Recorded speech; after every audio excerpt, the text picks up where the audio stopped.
नमस्कार. मी भाऊ तोरसेकर. तुम्ही बघत आहात प्रतिपक्ष.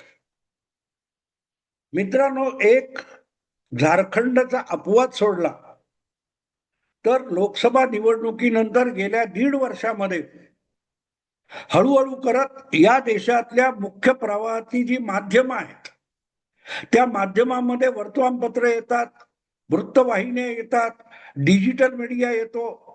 हे सगळे आणि त्याच्यावर व्यक्त होणारी मतं, होणारे परिसंवाद, डिबेट किंवा होणारं विश्लेषण हे किती अर्थहीन किंवा बिनबुडाचं असतं याची साक्ष वारंवार मिळत आलेली आहे गेल्या 1.5 वर्षामध्ये.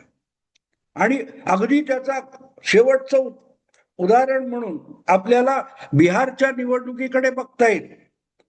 बिहार विधानसभेच्या निवडणुकीपूर्वी 3 महिने घोषा चाललेला होता की नितीश गेला, नितीश संपला, एनडीएला तेजस्वीने मोठं आव्हान दिलंय, राहुल गांधींनी वोट चोरीचा अजेंडा घेऊन भाजपला अक्षरशः दे माय धरणी ठाय करून सोडलंय. ही सगळी वर्णनं आपण इंग्रजी, हिंदी, मराठी वेगवेगळ्या चॅनेलवर ऐकत होतो आणि त्याचं प्रतिबिंब सगळ्यात पहिल्यांदा ओपिनियन पोल मध्ये पडलं नाही.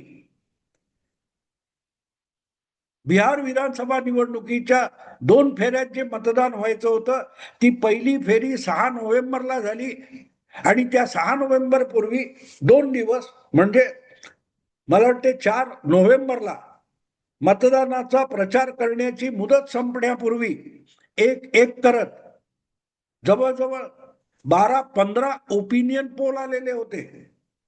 अक्षरशः ओपिनियन पोलचा महापूर आलेला होता आणि एका दुसरा वगळता सगळेच्या सगळे ओपिनियन पोल हे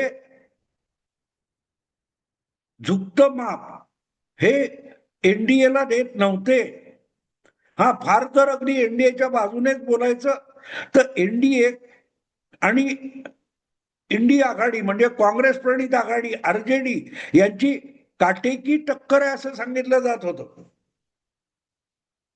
काटेकी टक्कर याचा अर्थ निकाल या बाजूला सुद्धा जाऊ शकतात, निकाल त्या बाजूला सुद्धा जाऊ शकतात, असे ओपिनियन पोल होते ज्यामध्ये काँग्रेस आणि काँग्रेसच्या बरोबरची आघाडी मित्र पक्ष आरजेडी वगैरे हे सुद्धा सत्तेत येऊ शकतात ही शक्यता ओपिनियन पोल मधून 4 नोव्हेंबरला व्यक्त करण्यात आलेली होती. आणि 6 नोव्हेंबरला पहिलं मतदान झालं आणि त्याच दिवशी मी जयपूरला गेलो होतो. जयपूर डावलॉगचा वार्षिक संमेलन होतं, कॉन्क्लेव्ह होता. 3 दिवस तिथे राहिल्यावर 10 नोव्हेंबरला मी जयपूरहून दिल्लीला गेलो. माझी कुटुंबीय दिल्लीला असतात, मी तिकडे गेलो होतो आणि दिल्लीत मी पोहोचलो त्या दरम्यान लाल किल्ल्याजवळ बॉम्बस्फोट झाला होता आणि दुसऱ्या दिवशी बिहारच्या दुसऱ्या फेरीचं मतदान होतं आणि 11 तारीखला जे मतदान झालं त्यानंतर 1.5 तासाने 7:30 वाजल्यानंतर 15-17 काहीतरी एक्झिट पोल आले. त्याच्यामध्ये तो पोल डायरी नावाचा एक सोडला तर कोणीही 200 आकडा सांगितला नव्हता. हा, पण एक गोष्ट होती, एक्झिट पोल मध्ये काटेकी टक्कर हा युक्तिवाद मागे पडला होता आणि दुसरीकडे नितीशच्या नेतृत्वाखाली एनडीएला बहुमत मिळू शकतं आणि निर्विवाद बहुमत मिळू शकतं. हा अशी भाकीत जवळजवळ सगळ्या एक्झिट पोलनी केली होती आणि अर्थातच भाजप विरोधकांना, नितीश विरोधकांना ती भाकीत मान्य होणार नव्हती. ही सुद्धा काळ्या दगडावरची रेघ होती. पण जेव्हा 14 नोव्हेंबरला मतमोजणी झाली आणि निकाल समोर आले तेव्हा अशी निर्विवाद बहुमत वगैरे वगैरे बोलणाऱ्यांची पण थोबाडं फुटली. मी थोबाडं फुटली इतका कठोर शब्द एवढ्यासाठी वापरतोय की जर ओपिनियन एक्झिट पोल मध्ये निर्विवाद बहुमत मिळत होतं आणि प्रत्यक्ष मतमोजणीनंतर अक्षरशः लँडस्लाइड झाली, काँग्रेसच्या आघाडीचा सुपडा साफ झाला, कसं बस 25 जागा मिळवत तेजस्वी यादवला आपलं विरोधी नेतेपद टिकवता आलं एक आमदार कमी झाला तरी महाराष्ट्रासारखी अवस्था बिहारमध्ये झाली असती की हक्काने विरोधी नेतेपद मागणं सुद्धा अशक्य झालं असतं. पण हा जितका महागठबंधन म्हणजे इंडी आघाडीचा पराभव होता, त्यापेक्षाही मोठा पराभव मुख्य प्रवाहातल्या माध्यमांचा होता की यांना एक तर राजकारणातलं काहीही कळत नाही किंवा हे आपल्या मानसिकतेमध्ये इतके गुंग असतात की प्रत्यक्ष समोर जे काय दिसेल ते दिसेल, पण आपण मनातलं आहे तेच दिसतंय म्हणून ठोकून द्यायचं, इतक्या खोटेपणापर्यंत माध्यम येऊन पोहोचलीत. आणि म्हणून मी तो शब्द वापरतो की त्या निकालांनी मेन स्ट्रीम माध्यमांचं अक्षरशः थोबाड फोडून काढलं. पण मुद्दा त्या पुढचा आहे,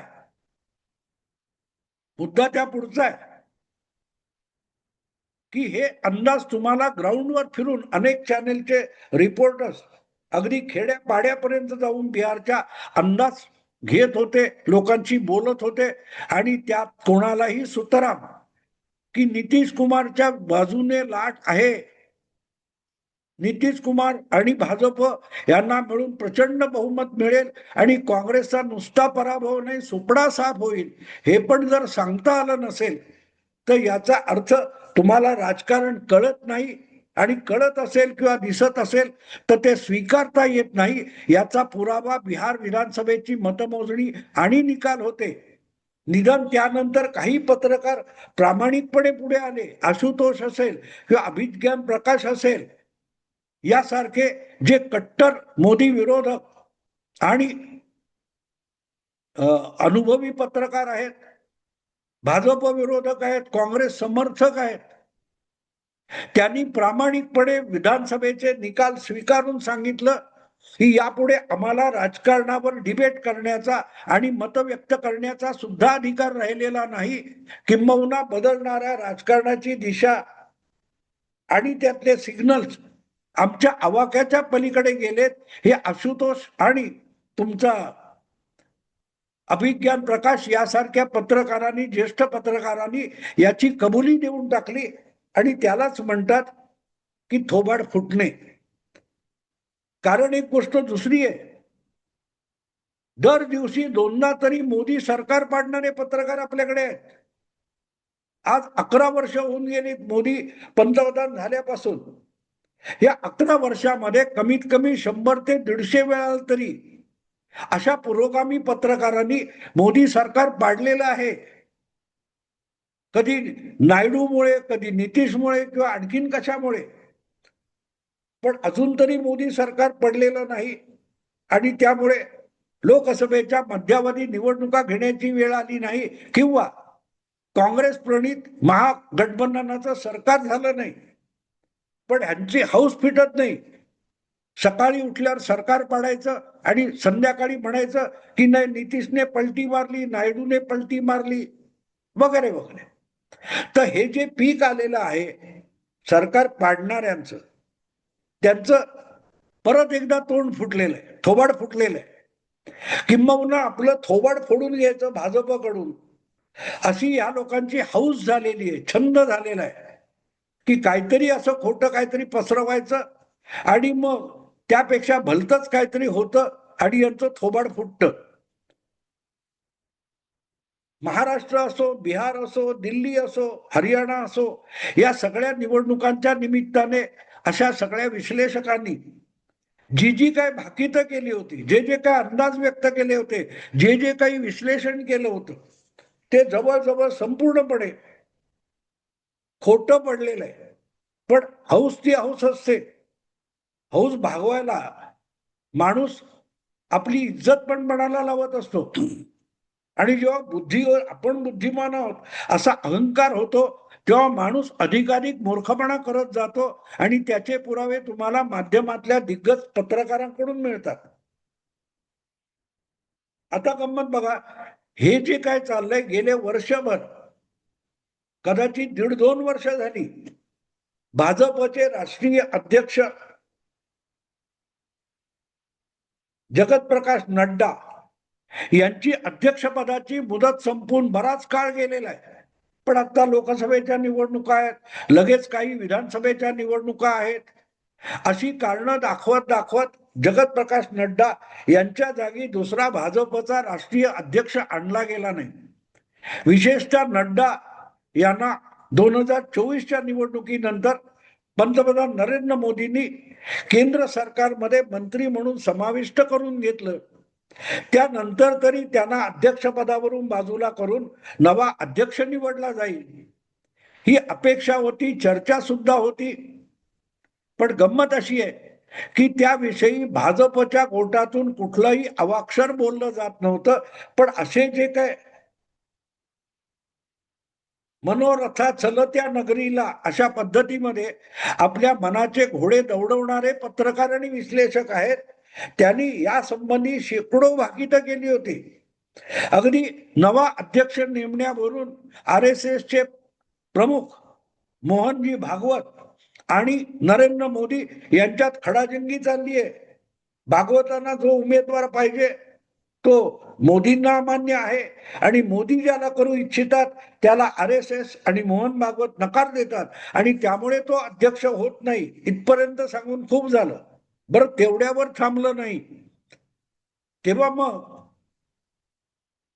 भागवत और अमित शाह में ठनी वगैरे वगैरे त्यांच्यात खडाजंगी चालू आहे आणि त्यामुळे अध्यक्ष नेमला जात नाही, निवडला जात नाही, हा सुद्धा गजब करून झाला.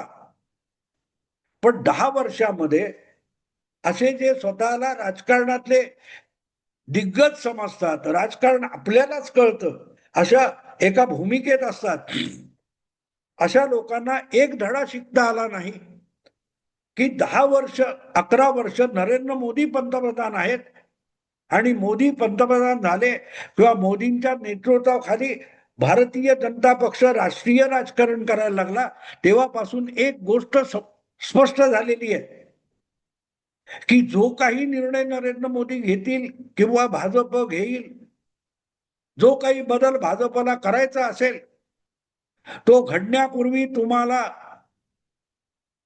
त्याचा मागमूस लागत नाही, चाहूल लागत नाही. हे मोदी काळाचं वैशिष्ट्य आहे. आणि तुम्हाला आठवत असेल तर 2-3 वर्षापूर्वी किंवा 2 वर्षापूर्वी इंडिया टुडे या वृत्त समूहाचा एक कॉन्क्लेव्ह होता, वार्षिक संमेलन. हे इंडिया टुडे ग्रुपच्या तर्फे आयोजित करण्यात आलं होतं आणि त्यामध्ये पंतप्रधानांच्या भाषणाने त्याचा आरंभ होणार होता आणि म्हणून नरेंद्र मोदी तिथे आले होते आणि त्यांच्या भाषणापूर्वी त्या संमेलनामध्ये पंतप्रधानांचं स्वागत करताना इंडिया टुडे समूहाचे म्होरके प्रमुख अरुण पुरी यांनी एक वक्तव्य केलं होतं. ते म्हणाले होते की आपल्या बाबतीत एक तक्रार आहे. मोदी सरकार आल्यापासून पत्रकारांना सरकारी गोटातल्या कुठल्याही बातम्या मिळत नाहीत. लोकसभेच्या निवडणुका झाल्या आणि नवीन मंत्रिमंडळ बनवायचं असेल तर त्या मंत्रिमंडळामध्ये कोणाकोणाचा समावेश होईल याची सुतराम शक्यता शपथविधीच्या 2 तास आधी तुमच्याकडून नावं जाहीर होईपर्यंत आम्हाला कळत नाही. या मंत्रिमंडळामध्ये जेव्हा खांदेपालट होतो किंवा काही मंत्र्यांना वगळून नवीन मंत्री समाविष्ट केले जातात तेव्हा मंत्रिमंडळात होणारा जो फेरबदल आहे त्याचा सुगावा आम्हाला लागत नाही. एकही बातमी सरकारी गोटातून पत्रकारांना काढता येत नाही ही आमची तक्रार आहे असं कोणी सांगितलं होतं? ते सांगणाऱ्याचं नाव अरुण पुरी होतं, जो एक वृत्त समूह चालवतो. आणि मला आठवतं की मोदींनी तेव्हा एक टोमणा मारला होता, ठीक है आज के लिए आपका दुकान मैं चलाता हूं. ही अगतिकता होती. एवढ्या मोठ्या वृत्त समूहातल्या शेकड्यांनी पत्रकार नोकरीला ठेवणाऱ्या प्रमुखाला आणि संपादकाला मोदी किंवा भाजप, मोदी सरकार आणि भाजप यांच्या गोटातली एकही बातमी काढता येत नाही म्हणून तो रडतोय. आणि त्याच वृत्त समूहातले एकापेक्षा एक दिग्गज पत्रकार आपल्याला जगातली सगळी गोष्ट कळतात, उडत्या पाखराची मोजतो असं मराठीत म्हणतात ना, फुशारकी मारताना, तसे हे सगळे लोक गेली 2-3 वर्ष भाजपचा अध्यक्ष कोण होणार, भाऊ तोरसेकर होईल किंवा सुशील कुलकर्णीला घेऊन जातील की देवेंद्र फडणवीस उचलतील, काय काय काय काय नावं स्पेक्युलेट केलेली होती. पण ह्या लोकांची अगतिक अवस्था अशी आहे की भाजपच्या एका नेत्याने नवीन कार्याध्यक्ष भाजपमध्ये आणला गेला, त्याविषयी जी पत्रकार परिषद झाली, त्या पत्रकार परिषदेमध्ये या कार्याध्यक्षाचं नाव नितीन नवीन असं जाहीर केलं, तेव्हा अनेक पत्रकारांना हे नाव ऐकून सुद्धा माहित नव्हतं, ऐकून सुद्धा माहित नव्हतं. पत्रकार परिषदेमध्ये भाजपमध्ये कार्याध्यक्ष येणार आहे आणि त्या कार्याध्यक्षाचं नाव नितीन नवीन आहे असं म्हटल्यानंतर समोरच्या बहुतेक पत्रकारांनी आपल्या स्मार्टफोनवर ते नाव टाईप करून गुगल करून त्याची माहिती घ्यायला सुरुवात केली. तोपर्यंत यांच्या स्वप्नात सुद्धा हे नाव नव्हतं. त्याचं कारण नवीन नितीन हा बिहार मधला 2 किंवा 3 वेळा निवडून आलेला एक आमदार आहे बिहार विधानसभेचा. पण बिहार मधल्या एका सामान्य मंत्र्याला, आमदाराला थेट राष्ट्रीय अध्यक्ष केला जाईल ही कल्पना यांच्या डोक्यात नव्हती. कारण यांना खरगे की थरूर, गेहलोट की पायलट अशा तेवढ्या मोजक्या डबक्यामध्ये खेळायची सवय असलेल्यांना समुद्रासारखा 12 कोटी सदस्य संख्या असलेल्या भाजपमध्ये सामान्य कार्यकर्त्यांची नावं माहिती नाहीयेत. आणि त्यामुळे नितीन नवीन हे नाव आल्यानंतर हे सगळे हक्कून गेले, शोधायला लागले हा कोण आहे. एक प्रकारे अमित शाह आणि नरेंद्र मोदी आणि अगदी RSS या सगळ्यांनी मिळून भारताच्या मुख्य प्रवाहातल्या सगळ्या पत्रकारांना, संपादकांना, बातमीदारांना अक्षरशः थोबाड रंगवून काढण्या इतकं मारलेलं आहे, तुम्ही कल्पना करू शकत नाही. आणि ही गोष्ट नवीन नाहीये. 2017 मध्ये बिहारचे राज्यपाल असलेल्या रामनाथ कोविंद यांचं नाव अचानक राष्ट्रपती म्हणून पुढे येईपर्यंत शरद पवारांना सुद्धा अनेक जण राष्ट्रपती, भाजपचे राष्ट्रपती करायला निघालेले होते. तीच गोष्ट द्रौपदी मुर्मूची होती 2022 मध्ये. आणि यातून धडा शिकायचा असतो. भाजपविषयी मोदी किंवा अमित शाह कुठला निर्णय घेतील याविषयी अंदाज पण करायचा नसतो, आपण तोंडकशी पडणार. 2-3 वर्षापूर्वी अचानक एक दिवस ठरवलं, हे बस, गुजरातच्या सगळ्या मंत्रिमंडळाने राजीनामा दिला. नवा मुख्यमंत्री आला जो आधी मंत्री सुद्धा नव्हता. आणि काल परवा लोकसभा निवडणुकीपूर्वी सुद्धा अचानक मुख्यमंत्री वगळता सगळ्या मंत्रिमंडळाने राजीनामा दिला आणि नवेच्या नवे मंत्री आले. अगदी एक ज्युनियर माणसाला थेट गृहमंत्री करण्यापर्यंत बदल केला. हे सगळे धडे आहेत. हे भारतातल्या पत्रकारांनी शिकायची गरज आहे की भाजपविषयी हवेतल्या बातम्या करायच्या नाहीत.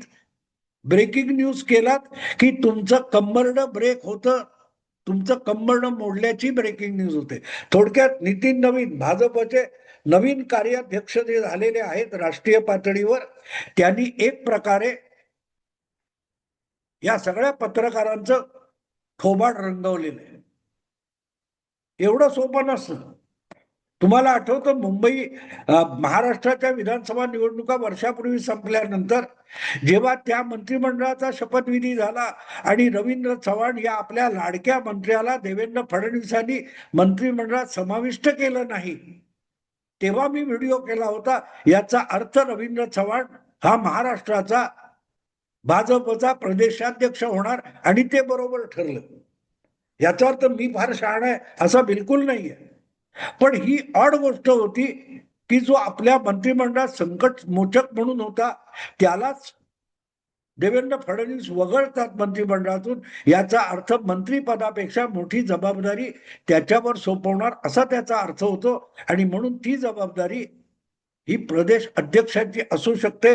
हे मी केलेलं तार्किक विश्लेषण होतं. योगायोगाने ते करणं असो. पण नितीन नवीन याची कार्याध्यक्षपदी निवड करून आणि त्याला आणून एक प्रकारे मोदी शहांनी भारतातल्या तमाम पत्रकार आणि राजकीय विश्लेषकांचं थोबाड रंगवलं. मित्रांनो, आता थांबतो. आवडलं लाईक करा, शेअर करा आणि प्रतिपक्षाला सबस्क्राईब करा. नमस्कार.